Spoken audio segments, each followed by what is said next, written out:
How to change Netflix Kid account to normal. Hey everybody, welcome back to our channel. If you guys are wondering how to do so, here's how you do it. So what you may do is you may basically open up Netflix on your device, and once you open up Netflix, you can go to the manage profile section on your Netflix account, and there you will be finding all of your account, including the account called Kids. Now, if you'd like to change your kids account to a normal account, what you need to do is the only method available is you can delete the account and then create up a new one.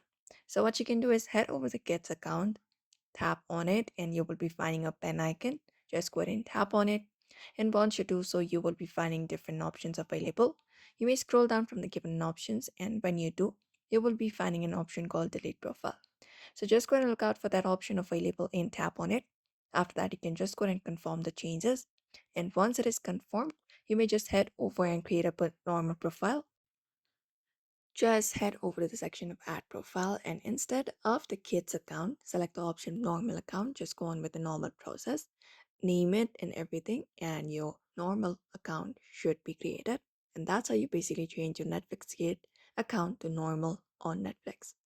So therefore, if you'd also like to change Netflix kid account to normal, you may head over and follow up these steps. So I hope this video was helpful. Give it a thumbs up and subscribe for more tips and tutorials.